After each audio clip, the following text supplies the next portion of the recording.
And welcome to Gamers on Game! Yay! I have the great pleasure of speaking with Team Krinoid today in the studio. We've got Peter Hunter. Say hi. Hi. Oh, sorry about that, Peter. Hi, this is Peter Hunter. And John Peters. Hey. And Max Weinberg. Weinberg. Yes. Weinberg, sorry. Peter Hunter, John Peters, and Max Weinberg are all very recent UCSC alums. Is that right? Mm-hmm. You all graduated this past June 2011. Mm-hmm. I remember, Peter, you got your degree in literature. Yes. John Peters got his degree in computer science. Computer science game design, yeah. Computer science game design. And Max Weinberg, you got your degree in arts, even though you did start in the game design program. Right. And so the way the team Krinoid breaks down is right along the lines of what you studied. Peter does the narrative, the story, and you also do the music. Yes. And then John is the programmer. Yep. And then Max, you do the artwork.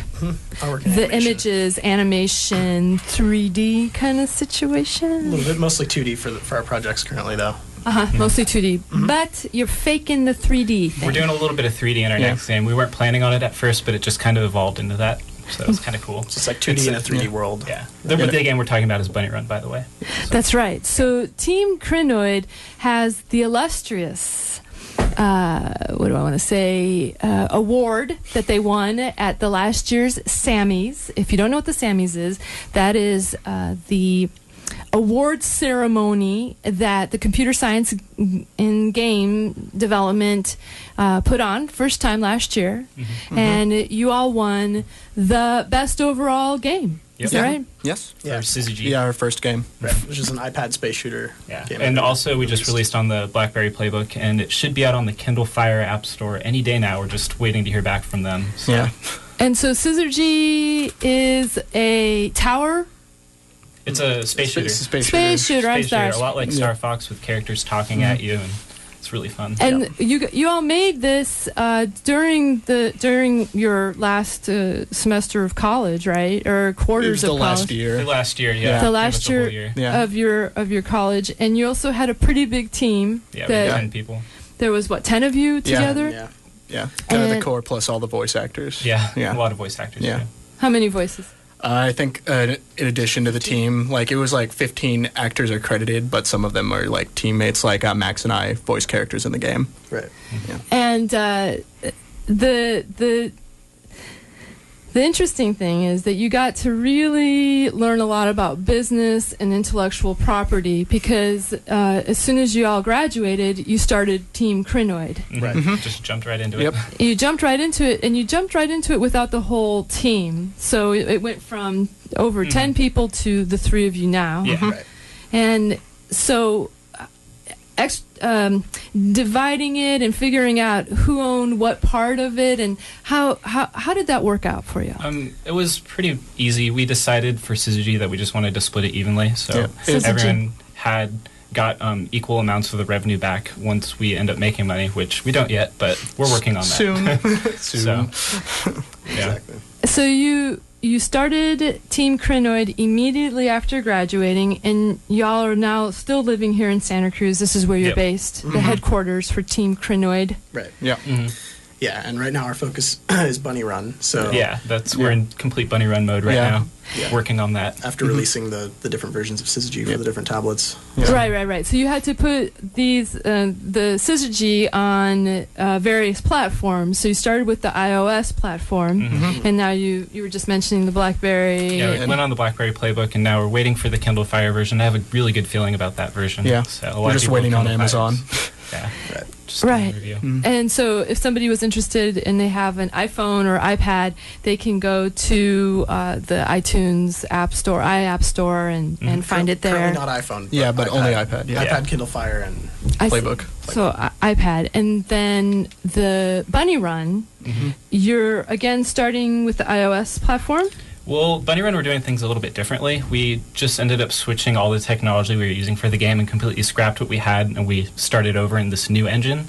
And with that, we're going to be able to release on Android, iPhone, PC, Mac, and hopefully it should still work for like consoles like PlayStation 3 and 360 if we could hopefully get it there. It's something for us to kind of reach for. So excellent. And Bunny Run is a very different game from Syzygy. There's very different. It's way more cute. Yeah, it's less serious. I'd like to think Syzygy is cute in its own ways. With Bunny Run, what we really wanted to do is have a game that anyone could pick up and play if they wanted to. Mm-hmm. And since we're mainly targeting mobile platforms, we wanted it so that it could control easily with a touchscreen. So we wanted to make a platformer that you could easily control with a touchscreen that was still fun, and basically wanted it to feel like when you're playing a really good platform and you're just like in the rhythm and you're just making every jump and making it perfect. That's how we want the whole game to feel. Yeah. So. And you're hearing John Peters speaking right now, the main programmer for Team Krinoid, and Max Weinberg was chiming in there, and we've got Peter Hunter here also talking about, again, the narrative part of it. He's the writer and the music sound producer. Yeah, composer and audio engineer, yeah. And so, Peter, you were always making music, right? This is something you've been doing for a long time. Getting close to 10 years now, yeah. And you play multi-instruments? I play, basically if it has strings on it, I can play it. So a lot of guitar. I started on bass, then guitar, and I'm learning ukulele right now. And after that, I want to learn banjo. Because my dad took a lot of initiative learning banjo, and I kind of want to catch up to him. That's great. And so that's Peter Hunter, who is, again, the writer and sound creator for Team Krinoid.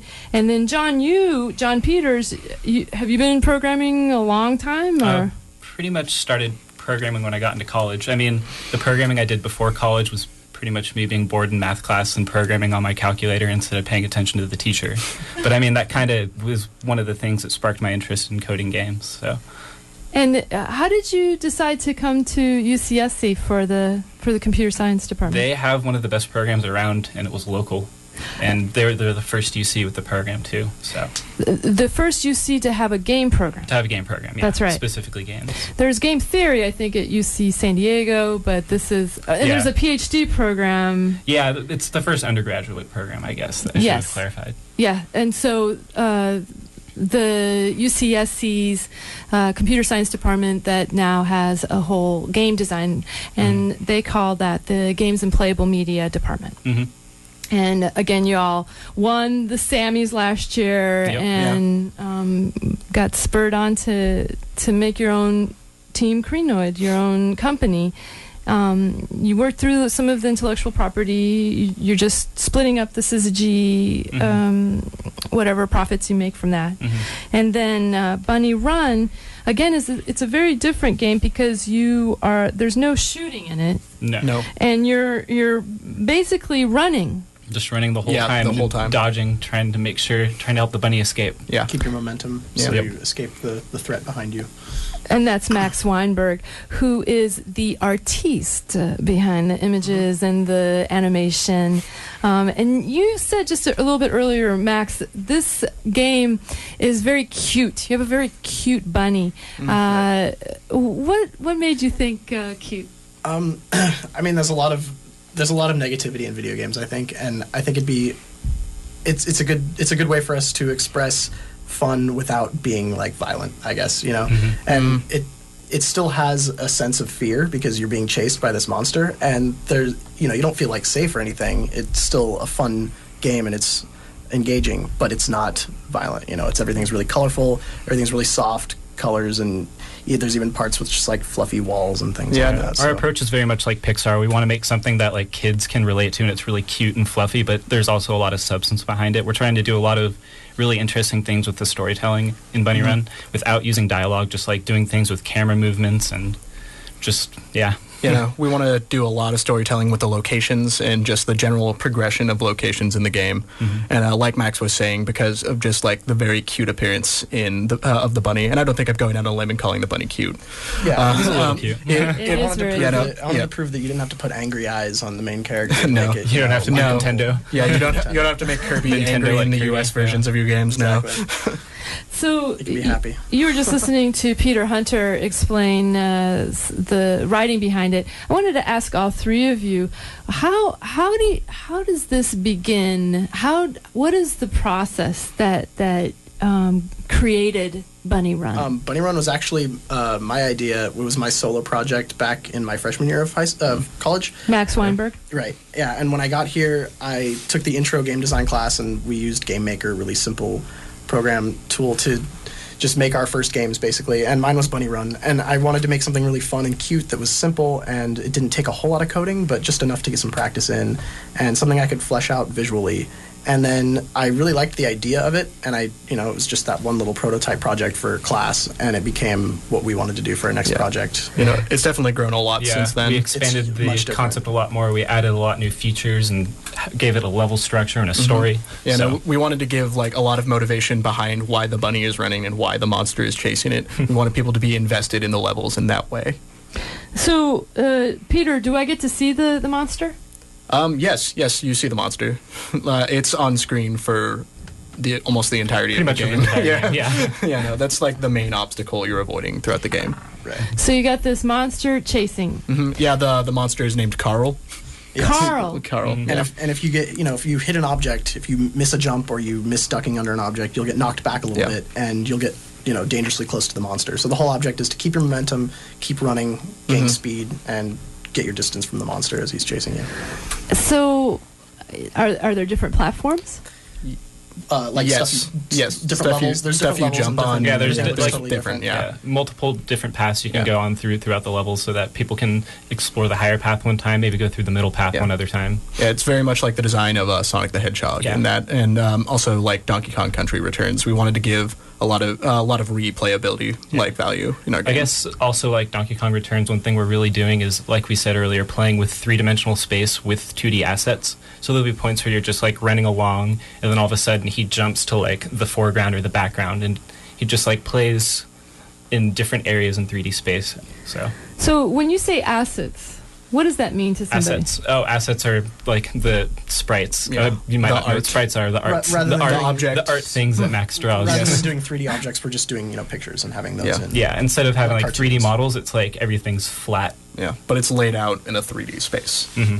Right. So there's other games that have done this too, like Paper Mario's done it before. Rayman Origins. Rayman Origins did it, and another good one that I've been playing is Trine does it a lot in their background. There's also Braid and Super Meat Boy. Yeah. Super Meat Boy's local, and that's And so Max Weinberg, this project's been something you've been working on for almost 5 years now. Well, it was like a semester project that I started, and I got a great grade. I actually came. The class was a competition at the end too, and I came in second. I was really close, almost came in first. So but it was a lot of fun. I had learned a lot making it, and just the idea stuck with me through that time, and I was always wanted to go back and flesh it out. So Max, you had a really interesting story that you told me before we came on the interview today. You came to school to do computer programming. Right, yeah. It was my original aim to come here and go to the computer science department and do the game design, and I felt limited in my class choices because I couldn't take art classes that I wanted to take. I wanted to do drawing, figure modeling, and stuff like that. And it wasn't available to me in the computer major, so I switched to art. And I was actually able to fulfill my art major requirements at the end, working with my housemates, Peter and John, on Syzygy as the artist. So I was able to get all my credits and stuff. Excellent. And you say that the computer science programming classes that you took were a really good foundation for you. Yeah, definitely. It was good to get a solid understanding and get practice in coding and just understand that world instead of just drawing. So I'm not just drawing and giving it to him. I know the structure of everything. You know what John needs as a programmer. Exactly. Yeah, exactly. It's great. I love that. Yeah. More artists should do that. More artists should take coding classes and try to understand how game design works, so it's easier for them to make all the pieces that I need in And when I was in the when I was in the design classes, I noticed everyone using placeholder art and stuff that they couldn't take a lot of time doing the art because they're focusing on the programming. And I'm like, well, I draw all the time. Why not use some of my assets? So I actually did work with other game teams throughout my art career here. So it was fun. Yeah. It's really great. It's definitely good to work with programmers. I would suggest to anyone coming here in the art program, if you have interest in video games, if you play video games, talk to friends or people you know in the game design major and try and get on a team, because it'll help them too, and it'll help you. So. Speaking as someone who has like friends, we all have friends who are senior game designers right now. They're always looking for artists and musicians, just anything to help speed the art assets along. This is here at UCSC. Yeah. And John Peters, I want to just go back to what you just said a second ago, that you wish that more artists were taking computer programming classes. Do you think it would also be good if more computer programmers took art classes? Design classes? Yeah, I actually think so. I haven't taken any art classes, so I'm kind of being hypocritical saying that. But I feel like I could benefit from it, definitely. I think it's good to be able to use artistic tools. Like, I had to learn how to use Photoshop and Blender and things like that, just because there's points where you need to go in and change things yourself if there's not an artist at your side always to do it for you.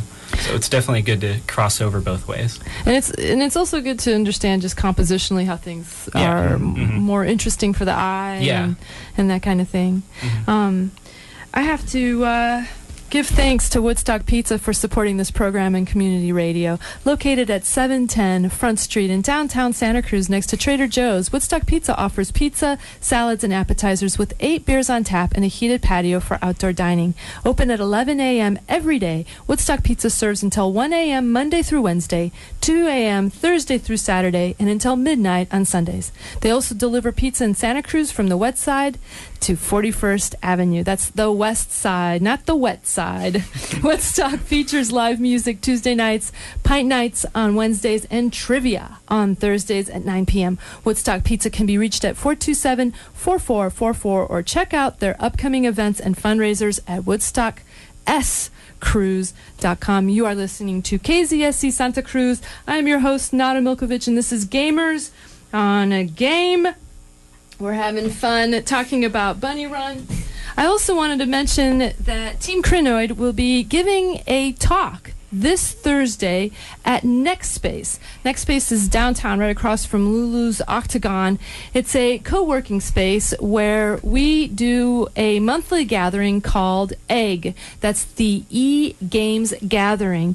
And at 6 o'clock this Thursday, which is January 26th, the team, Peter Hunter, John Peters, and Max Weinberg, will be talking about not only Bunny Run. Well, you tell us. What are you going to be talking about? We'll definitely be talking about what we've been up to since we graduated and kind of our experience up until that point. We're also hoping to show some Bunny Run off. So if anyone out there is interested in seeing it, definitely stop by. Yeah, we're going to go more in depth into like our design, like the way we're designing Bunny Run and our whole methodology and approaching the art, the music, the story, etc. Well, that's a great segue that Peter just mentioned, because we started talking a little bit about what was the process. And Max came up with the idea years ago, and maybe had a conceptual idea of what the bunny looks like, and the bunny running and making it fun without violence, right? How then did it get picked up in 2011? I don't know. We all really liked the game, and it just seemed like there was a lot there that wasn't really, like, we didn't really tap the potential for it. It was just like thrown together for like a class. It wasn't like an actual full production game, and we felt that it was cute enough and we've gotten a good enough reception just like showing it to friends, and they love it. So it's like, well, we definitely need to make something bigger of this, and we know we're capable of something really good and really awesome. So also the name has a ring to it. The name does have a ring to it. Part of the reason that I came up with that game in the first place was I was just like thinking of names and words that rhymed. Bunny Run. So I said Bunny Run, and then it was actually just rolls off the tongue. His name was Runny Bunny, and the game was actually Runny Bunny originally, but then I changed it to Bunny Run because it just flowed better. Yeah, it sounds like a runny bunny. Yeah, like a better flow. I don't know so about Runny that. Bunny just was kind of weird. So so Bunny Run. Yeah, like a runny nose or something. Exactly. And I wanted to have some awkward looking monster chasing him that wasn't too scary, but was still threatening looking. So. Everything's very low key. We'll show the monster off on Thursday. Yeah, we'll definitely see another side of Carl on Thursday. and so, Peter, how then did you pick up so you got the idea from Max, but you went on to fully fill out the story, right? Yeah, actually, funny story. That Bunny Run was Max and I's first collaboration. I did MIDI versions of a couple of songs for Bunny Run. The music. It was Paranoid by Black Sabbath, and I did like a really complex MIDI arrangement of Through the Fire and Flames by Dragon Force. It was pretty great. I'm ashamed of how many times I had to listen to that song for that. But talking about fleshing out the narrative, well, basically, we are all big fans of platformers. Like we can definitely I can say in our top 5 favorite games, we have at least one platformer each in all of them. And I just wanted to do something like different with what we were doing. Usually in a platformer, you're running after something. Like in Super Meat Boy, you're going to save a princess. In Mario, you're going to save a princess. In Rayman, you're going to save sprites, which are basically princesses. What I wanted to do was give the character a lot of motivation for running away, because that's essentially the main game mechanic is running away from this monster. So I thought of an idea of setting the game in a factory where the bunny is mass produced. It's kind of like a puppy farm scenario, and it's bunny farm. Yeah, exactly. And it's like people do it in the Midwest. Yeah, it's surreally cute, but there's a dark aspect to it too, enough for you to want the bunny to get out of there. Right. So why are so you have to have motivation to run. Yeah, exactly. So I not only do I want the players to get the bunny to get through the levels because it's a game. I want them to want the bunny to escape. Yeah, and that's really what feel for the bunny. That was the methodology I went in with approaching writing it. And then I'm imagining that this has got to be a collaboration. So it's not like you take it off and you run and do your own thing in isolation, but that you're doing it together, right? Mm-hmm. Yeah, we're all hanging out and throwing ideas off of each other. If we think of something cool, really quickly just prototype it, see if it works. If not, we'll toss it.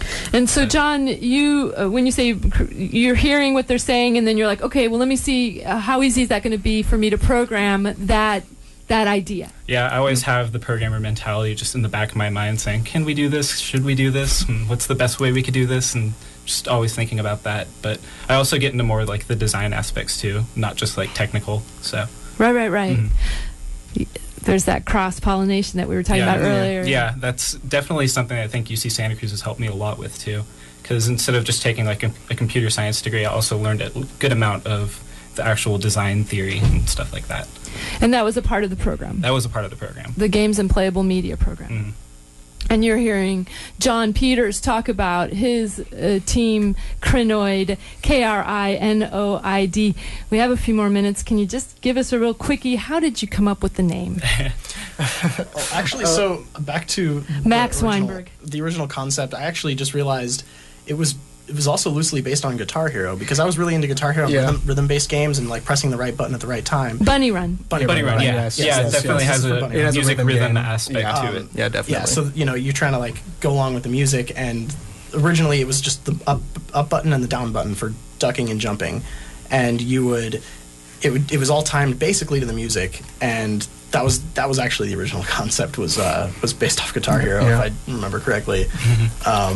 But it's obviously totally different than that. The Krinoid name, though. The Krinoid name. That's what she was talking about, I think. Yes. Well, we came up with the name Syzygy first. We had come up with the name for our game, Syzygy, first before we came up with the team name.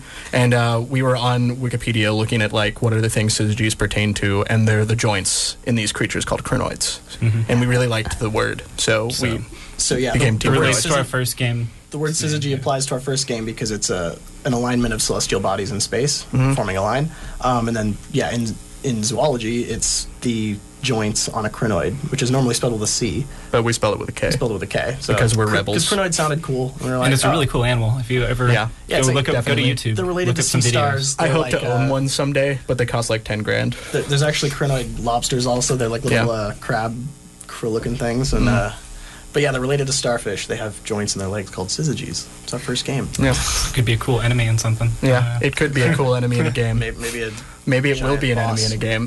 Could be. It sounds like a boss type thing. So if you want to hear more about Team Krinoid and their process and get to see the cutest bunny, and I didn't get to see the monster, so I'm... Thursday. Yeah. Thursday, and that's at 6 o'clock will be the talk, and again, that's at Next Space. Next Space is located at it's down here in Santa Cruz. It's right downtown, right across from Lulu's, Octagon, 120 Cooper Street. Yeah. And then afterwards, I think we'll be at the Red, too. I think we're all convening there. That's right. So if you can't make it then, just come have a drink with us, hang out, talk about cute bunnies. Yeah, or you can always get us on Twitter. We're Team Krinoid on Twitter. Yeah, and so the eGames Gathering, again, is a monthly gathering of electronic game lovers, designers, theorists, people that study it. And we've been getting together. So February will be our year that we've been doing this. And so what we like to do is have a lecture, have somebody come in and speak, such as this week, Team Krinoid will be doing the sponsorship and the talk. And then afterwards, we like to go and throw a few back together. And if you can't make it to the lecture, as John was just saying, you could come to the Red Room, and we usually get there around 7:30 from Next Space. And there you get to meet and hang out with other geeks just like yourself. It's a lot of fun. And it's a great place to connect with other people that love what you love and talk to each other. So people are going to be coming. They're going to get to see a little presentation from you all, get to see the bunny, a little bit of gameplay, and the different platforms that you're going to be watching this bunny run through. Again, this is going to be for the iPad, iPhone, PC, Mac, and fingers crossed 360 and PlayStation 3.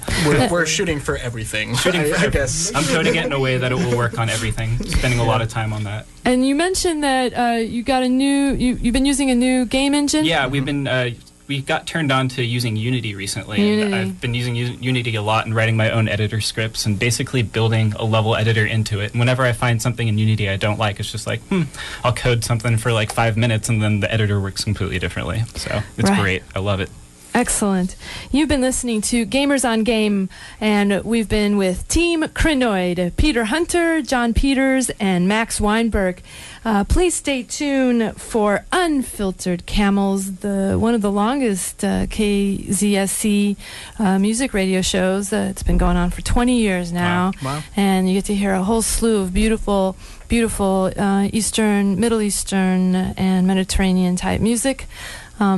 Please come back next week at 3:30 at the new Gamers on Game time slot, where we'll be talking to some Derby girls, and they'll be able to explain to us Derby rules, which is a little complicated, if you ask me.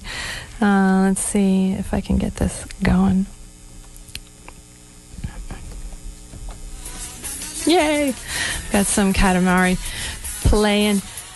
Thanks for staying and listening, everybody, and have a great day. Oh, and don't forget to come to Egg. If you have any questions, go to the Facebook page, eGames Gathering.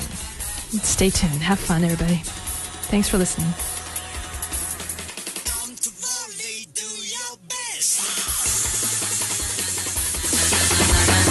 Nick, keep on feel so good.